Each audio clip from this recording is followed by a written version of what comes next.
पिछली वीडियो में हमने कार्टेशियन प्रोडक्ट के बारे में पढ़ा था, जहाँ पे दो गिवन सेट्स के हम सारे पॉसिबल पेयर्स निकालते थे विदाउट एनी स्पेसिफिक कंडीशन। आज हम इस वीडियो में रिलेशंस के बारे में पढ़ेंगे, जिसको आर से रिप्रेजेंट करा जाता है। और ये आर जो है, ये बेसिकली कार्टेशियन प्रोडक्ट का सबसेट होता है। कार्टेशियन प्रोडक्ट में क्या करते हैं हम लोग, कुछ कंडीशन नहीं रहता, सारे पॉसिबल पेयर्स निकालते हैं। और रिलेशंस में एक स्पेसिफिक कंडीशन दिया रहता है, उसी के बेसिस पर हमें ऑर्डर्ड पेयर्स निकालना होता है। तो अभी एक एग्जांपल के थ्रू हम इस चीज़ को समझते हैं, आपको ये कंसेप्ट क्लियर हो जाएगा। मान लो दो गिवन सेट्स हैं P एंड Q। अब रिलेशंस में क्या दिया जाता है, एक स्पेसिफिक कंडीशन दिया जाता है। यहाँ पे एक रूल गिवन है कि P² is equal to Q। यहाँ पे स्मॉल p लिखा गया है। स्मॉल p यानी कि ये जो कैपिटल P है ना, P नाम का सेट है, इसी के एलिमेंट्स को हम लोग स्मॉल p से रिप्रेजेंट करते हैं। तो वैसे ही स्मॉल q यानी कि Q के जो एलिमेंट्स हैं, इनको हम लोग स्मॉल q से रिप्रेजेंट करते हैं। हमें बोला गया है कि P² is equal to Q। तो हमें ये चेक करना है कि इनमें से जो भी एलिमेंट्स है, इनका स्क्वायर लेके चेक करेंगे कि स्क्वायर का जो वैल्यू है ये Q में है या नहीं है। अभी मैंने P का पहला एलिमेंट लिया 1, तो यहाँ पे 1 का स्क्वायर 1 1 Q में है, यस है। तो 1 1 ये सेटिस्फाई हो रहा है कि P का एलिमेंट और एक Q का एलिमेंट, ये दोनों ही तो पेयर बनाते हैं। तो 1 1 जो है इस कंडीशन को सेटिस्फाई कर रहा है। कौन से कंडीशन को, P² is equal to Q। तो इसीलिए 1 1 नाम का एक पेयर बनेगा। अभी P का 2, तो यहाँ पे 2 का स्क्वायर यानी कि 4 4 Q में है, यस है, यानी कि ये 2 4 ये भी एक पेयर बनेंगे। अभी अगला एलिमेंट है 4, तो 4 का स्क्वायर कितना हो जाएगा, 16। ये 16 नाम का जो चीज़ है, ये Q में दिख रहा है, नहीं दिख रहा। इसका मतलब 4 और 16 नाम का पेयर बनेगा ही नहीं। क्यों? क्योंकि एक P का एलिमेंट होना चाहिए, Q का एलिमेंट होना चाहिए।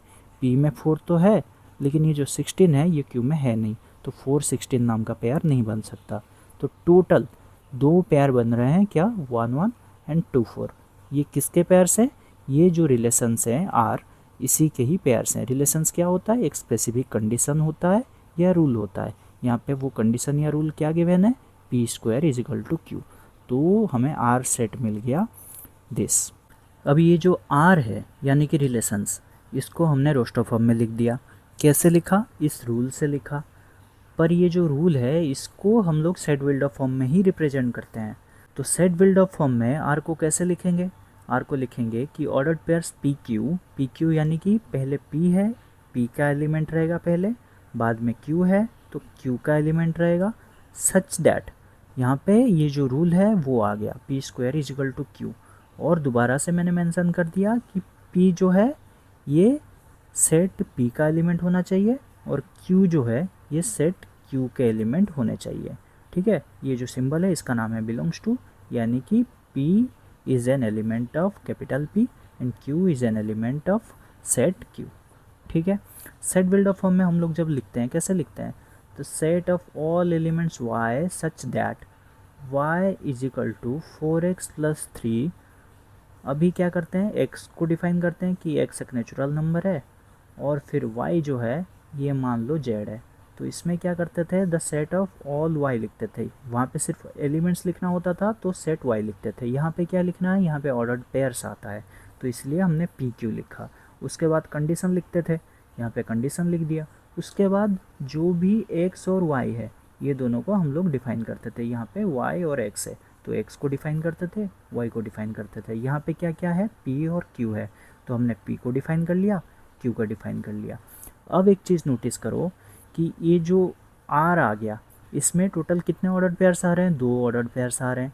अगर मैंने आपको P क्रॉस Q पूछा होता, P क्रॉस Q में टोटल कितने एलिमेंट्स आ जाते, ये 1 1 1 4 1 9 2 1 2 4 2 9 4 1 4 4 4 9, टोटल 3 इंटू 3। ये याद है ना, हमने पिछले वीडियो में देखा था कि number of elements in P cross Q क्या होता है, number of elements in P into number of elements in Q। P में कितने एलिमेंट्स हैं, 3 एलिमेंट्स हैं। Q में कितने एलिमेंट्स हैं, 3 एलिमेंट्स हैं। टोटल 9 ऑर्डर्ड पेयर्स बनेगा। तो 1 1 1 4 1 9 ये सारे पेयर्स बनेंगे। ठीक है, अभी एक चीज़ नोटिस करो, ये जो R में ऑर्डर्ड पेयर्स बन रहे हैं, दो पेयर्स बन रहे हैं। P क्रॉस Q में टोटल 9 पेयर्स बन रहे थे और ये 9 पेयर्स में ये दोनों पेयर्स आएंगे या नहीं आएंगे बताओ। ये देखो 1 1 भी आएगा, फिर 2 में 2 4 भी आएगा। तो आर में जो ऑर्डर दो पेयर्स आ रहे हैं वो पी क्रॉस क्यू में भी आएंगे, यानी कि हमेशा आर जो होगा वो subset of P cross Q होगा। इसीलिए ही स्टार्टिंग में मैंने ये लिखा था कि जो रिलेशंस आर होता है that will be A subset of the Cartesian product of the two given sets. अब रिलेशंस को विजुअलाइज करने का बेस्ट तरीका होता है एरो डायग्राम। इसमें क्या करते हैं हम लोग पी और क्यू सेट ड्रॉ करते हैं। ये जो शेप होता है ये ओवल शेप का होता है। इसमें हमने पी के एलिमेंट्स लिख दिया। पी का एलिमेंट्स क्या है 1 2 4 1 2 4। क्यू का एलिमेंट्स लिख दिया। क्यू के एलिमेंट्स हो गए 1 4 9 1 4 9। अभी हमें क्या करना है, कंडीशन के हिसाब से एरोज ड्रॉ करना है। यहाँ पे कंडीशन क्या है, P square is equal to Q. तो पहला एलिमेंट लूँगा 1, 1 का स्क्वायर इज इक्वल टू कितना है 1 है। तो ये 1 जो है क्यू में 1 के पास जाएगा, तो ऐसे बन जाएगा एरो। तो 1 से 1 तक गया। अभी अगला एलिमेंट पी का है 2, तो यहाँ पे 2 का स्क्वायर करूँगा। 2 का स्क्वायर कितना हो जाएगा 4। तो क्यू में 4 है, येस है, यानी कि 2 से 4 तक जाएगा। तो 2 से गया ये 4 तक। अभी पी का अगला एलिमेंट है 4, तो यहाँ पे मैंने पुट करा 4। तो 4 का स्क्वायर कितना है 16, यानी कि ये 4 से जाएगा 16 तक। पर क्यू में देखो 16 है ही नहीं, तो कैसे जाएगा, नहीं जा पाएगा। तो यहाँ पे और फर्दर एरो ड्रॉ नहीं करेंगे। तो यहाँ से हम लोग डायरेक्टली भी लिख सकते हैं, जो ऑर्डर्ड पेयर्स में मिल गए वो हो गए 1 1। ये देखो 1 1 एंड दूसरा मिल गया 2 से 4, यानी कि 2 4 2 4। तो ये मिल गया आर। आर हमें यहाँ से भी मिल रहा था और यहाँ से भी मिल रहा है, पर यहाँ थोड़ा अच्छा विजुअलाइज हो रहा है। और ये कितना यूज़फुल है, ये जो एरो डायग्राम है ये कितना यूज़फुल है, ये आप जब बड़े क्वेश्चन सॉल्व करेंगे उस टाइम पे पता चलेगा। अभी यहाँ पे कुछ फर्दर कंसेप्ट्स आ जाते हैं जिनका नाम है डोमेन, रेंज, कोडोमेन। तो डोमेन जो होता है वो लिखा है first elements of ordered pairs in are. तो ये जो आर है इसमें ऑर्डर्ड पेयर्स हैं, ये एक ऑर्डर्ड पेयर है, ये एक ऑर्डर्ड पेयर है।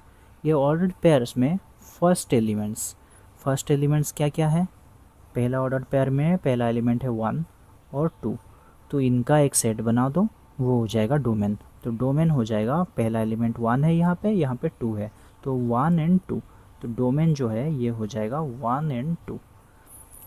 अभी दिया गया है रेंज। रेंज यानी कि second elements of ordered pairs. Ordered pairs है ये, इसमें सेकेंड एलिमेंट्स यानी कि 1 यहाँ पे 4 यहाँ पे, तो 1 एंड 4। तो रेंज हो जाएगा 1 एंड 4। अभी है कोडोमेन। कोडोमेन में क्या है, पूरा का पूरा सेट क्यू आता है। तो सेट क्यू में कौन से एलिमेंट्स है 1 4 9। तो कोडोमेन जो है ये हो जाएगा 1 4 9।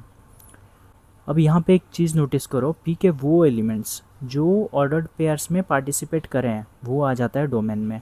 पी के एलिमेंट्स क्या है 1 2 4, लेकिन इसमें से मैंने क्या बोला, जो ऑर्डर्ड पेयर्स में पार्टिसिपेट करें हैं, ऑर्डर्ड पेयर्स में कौन कौन पार्टिसिपेट करा है 1 2, तो डोमेन जो हो जाएगा 1 2 हो जाएगा।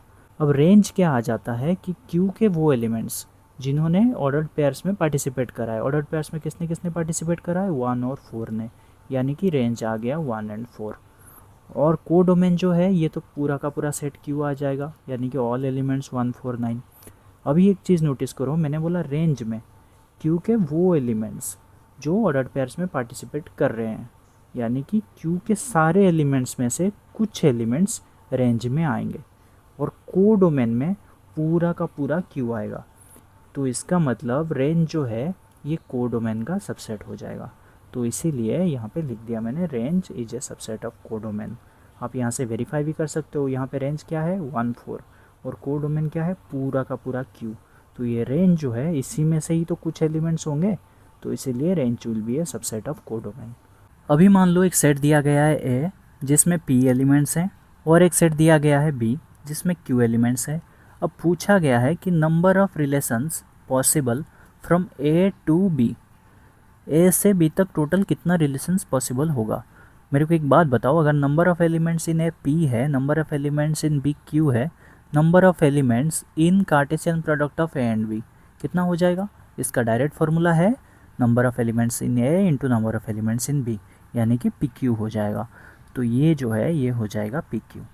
ठीक है, अभी हमें और एक चीज़ पता है कि रिलेशंस जो होता है आर, ये सबसेट हो जाता है किसका, Cartesian product of A and B का, यानी कि ए क्रॉस बी में जितने भी ऑर्डर्ड पेयर्स आएंगे तो ये रिलेशंस जो है ये उसी का ही तो सबसेट होगा। तो क्योंकि ये जो रिलेशंस है ये subset of A cross B है, तो मैं इसी को रिफ्रेश कर सकता हूँ कि ऐसे कितने सबसेट बन पाएंगे ए क्रॉस बी के, बताओ। तो ए क्रॉस बी के जितने सबसेट बनेंगे उतने ही तो रिलेशंस बनेंगे, क्योंकि relations is a subset of A cross B. तो मुझे क्या करना है, मुझे फाइंड करना है कि ए क्रॉस बी के टोटल कितने सबसेट्स बन पाएंगे। टोटल ऐसे कितने सबसेट्स बनते हैं, इसका डायरेक्ट फार्मूला अपने पास है कि अगर कोई भी सेट में टोटल एलिमेंट्स m है तो टोटल नंबर ऑफ सबसेट्स कितने बन पाते हैं, 2 टू द पावर m। तो वैसे ही मैं पूछ रहा हूँ a क्रॉस b के टोटल कितने सबसेट्स बनेंगे। यहाँ पे टोटल एलिमेंट्स कितने हैं, पी क्यू। तो total number of subsets of a cross b कितने बन जाएंगे, 2 to the power P Q. ठीक है, और ये टोटल नंबर ऑफ सबसेट्स जो है यही हो जाएगा total number of relations possible, क्योंकि रिलेशंस जो है ए क्रॉस बी के सबसेट ही हैं। तो जितने सबसेट बन पाएंगे ए क्रॉस बी के उतने रिलेशंस बनेंगे। तो number of relations possible from A to B हो जाएगा all subsets of A to B which is equal to 2 to the power P Q. All subsets of A cross B क्यों कर रहे हैं, क्योंकि रिलेशंस जो है ये subset of A cross B है। तो total number of subsets of A cross B जो है हो जाएगा टोटल नंबर ऑफ रिलेशंस। तो इसी के साथ आज का वीडियो ख़त्म होता है। अगले वीडियो में हम लोग एक्सरसाइज 2.2 के क्वेश्चंस डिटेल्स में सॉल्व करेंगे। Thank you.